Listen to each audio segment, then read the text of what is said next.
À l'aube froide, sous un pont de béton à la lisière d'une grande ville européenne, la lumière bleue des premiers tramways découpe les silhouettes alignées dans des duvets usés et des couvertures de survie froissées. Un homme d'une trentaine d'années, barbe noire clairsemée, ouvre les yeux, le souffle visible dans l'air glacé, et resserre contre lui un petit sac à dos élimé, son seul bien important. Au-dessus, on entend le vrombissement régulier des voitures, les klaxons étouffés, et parfois des pas pressés qui résonnent sur le trottoir sans jamais s'arrêter pour regarder en bas. Une femme chuchote en rouvrant sa tente déchirée, en anglais approximatif « Wake up, police may be come », et tous jettent un regard rapide et inquiet vers l'entrée du campement, prêt à tout plier en quelques minutes. Le contraste est brutal quand un joggeur en tenue fluo s'arrête un instant sur le pont pour regarder son application de running, ignorant complètement les regards levés depuis l'ombre. Plus tard dans la matinée, au cœur d'une grande avenue commerçante bordée de vitrines éclatantes et de café design, un petit groupe d'hommes avance lentement le long des façades, les épaules rentrées, les mains dans les poches de veste trop fines. Les terrasses se remplissent de clients qui rient autour de cappuccinos fumants. Les serveurs en chemise blanche slalom entre les tables et les conversations légères flottent dans l'air, couvrant presque le cliquetis des roulettes d'un vieux sac de voyage tiré par l'un des hommes.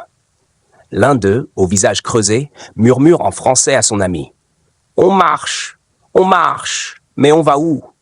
Et son regard se perd dans le reflet d'une vitrine où il ne voit que les mannequins bien habillés.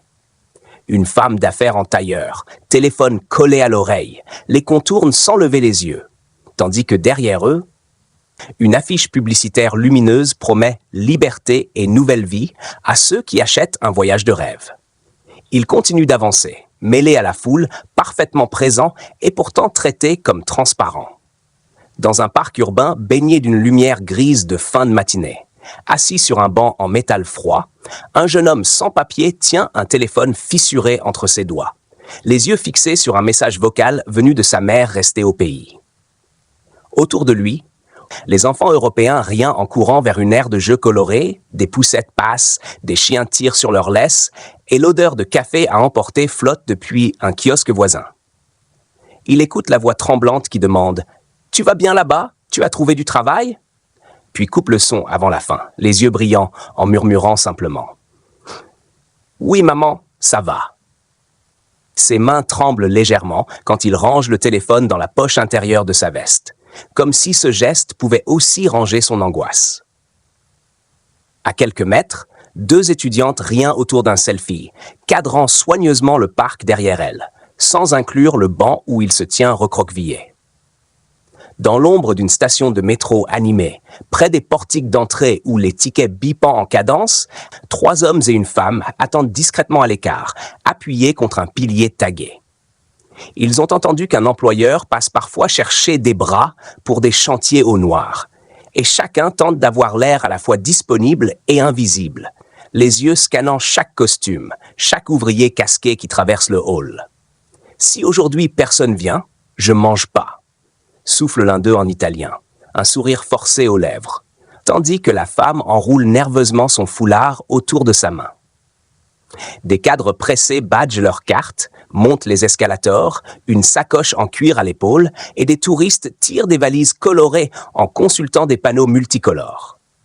Personne ne se retourne quand une camionnette s'arrête brièvement devant l'entrée, qu'un homme ouvre la porte et lâche sèchement. 2 pour charger, payé ce soir, déclenchant un mouvement brusque, tendu, une micro-bataille silencieuse de regards et de pas hésitants. En début d'après-midi, dans une rue secondaire bordée d'immeubles de bureaux en verre, un sans-papier marche seul, un sac en plastique à la main, le colosse de verre renvoyant son reflet déformé à chaque pas. À l'intérieur des open space, on aperçoit, derrière les vitres, des silhouettes en chemise concentrées sur des écrans, des plantes vertes, des salles de réunion aux chaises design. Dehors, lui évite soigneusement chaque caméra de sécurité suspendue aux façades. Il ralentit dès qu'il entend le bruit caractéristique d'une radio de police au loin, son regard se posant instinctivement sur la première porte ouverte où il pourrait disparaître. Calme, juste marcher. se répète-t-il en espagnol à voix basse, tandis que deux collègues de bureau sortent fumer, parlant de leurs vacances à venir, riant fort à quelques mètres de lui, sans même remarquer sa crispation. Lorsqu'une voiture de police tourne au coin de la rue, il change aussitôt de trottoir, la nuque raide, faisant semblant de consulter un vieux ticket froissé comme s'il cherchait une adresse. Au crépuscule, sous la verrière d'une grande gare européenne, la lumière dorée des panneaux d'affichage se mélange au bleu froid des néons, éclairant des voyageurs pressés, valises roulantes et sacs à dos, tandis qu'au pied d'un pilier, un homme sans abri déplie lentement un carton. Sa barbe grise, ses mains rougies par le froid contrastent avec les manteaux élégants et les costumes bien taillés qui défilent tout autour de lui. Les pas résonnant sur le carrelage comme une pluie continue. Il sort un morceau de baguette rassis de sa poche, le casse en deux avec soin et murmure en français. « Ce soir encore ici, hein ?» lançant un petit sourire fatigué à une femme migrante assise non loin, qui berce un enfant endormi dans une couverture. Les annonces de départ résonnent au-dessus d'eux, promettant des destinations lointaines et des retours à la maison. Les gens lèvent la tête vers les écrans, mais pas vers ceux qui dorment à leurs pieds.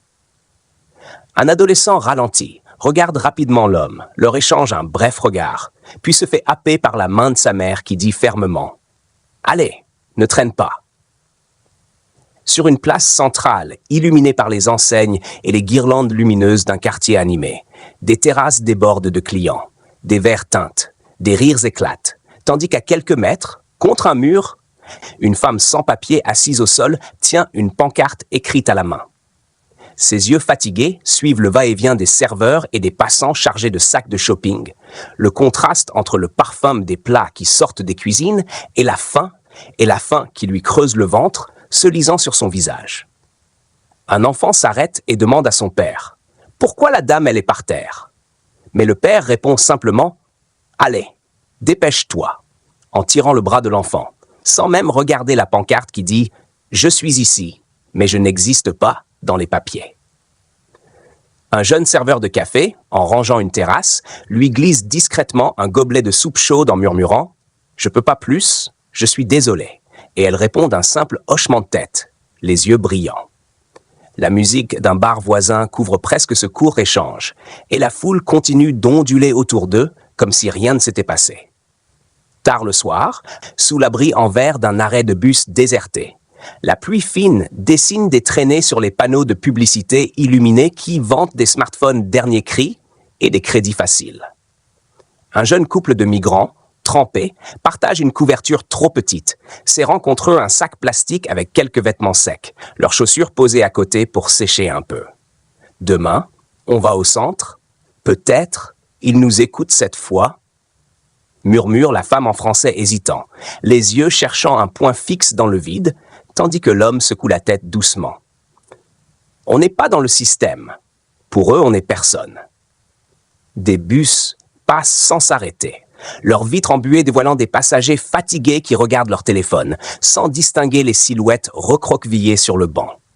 Le seul son constant est le clapotis de l'eau qui tombe du toit de l'abri dans une flaque, marquant les secondes d'une nuit où ils ne sont officiellement nulle part, mais bien là. Dans un couloir lumineux d'un grand immeuble administratif, le lendemain matin, le sol est parfaitement ciré. Les murs blancs ornés d'affiches institutionnelles sur l'inclusion et les droits pour tous, tandis qu'au bout du couloir, une porte vitrée reste obstinément fermée. Derrière, on distingue un petit groupe de personnes sans papier, assises sur des chaises en plastique, un ticket numéroté à la main, les regards tendus vers un écran qui avance trop lentement. Numéro 158 annonce une voix métallique alors que leur ticket affiche le 312, et un silence lourd s'abat, ponctué par un soupir collectif. Une femme en tailleur traverse le couloir en parlant au téléphone. On a encore des retards dans le traitement des dossiers, mais bon, on fait ce qu'on peut. Sans jamais croiser les yeux de ceux qui attendent derrière la vitre. L'un des hommes, en serrant son papier chiffonné, murmure en regardant droit devant lui. On vit ici, mais sur leurs écrans, on n'existe pas encore. Le soir tombant sur une grande artère européenne, les néons des enseignes de magasins s'allument, les bureaux s'éteignent étage après étage, et les silhouettes pressées se dirigent vers le métro ou les parkings, tandis que sous un porche, côte à côte, un sans-abri et un sans-papier s'installent pour la nuit. L'un sort un vieux sac de couchage troué, l'autre déroule un carton récupéré, et pendant un instant, leurs deux réalités se confondent dans le même froid, la même fatigue, le même trottoir. Toi, au moins t'es d'ici, lâche le migrant avec un demi-sourire, en mélangeant quelques mots de la langue locale. Et l'autre répond en haussant les épaules.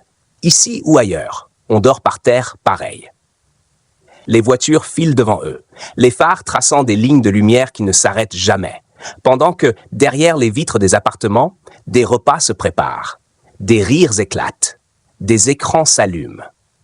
La caméra semble reculer mentalement, laissant apparaître toute la ville, ces deux mondes imbriqués, et une phrase résonne silencieusement. Certains vivent en Europe, mais n'y existent jamais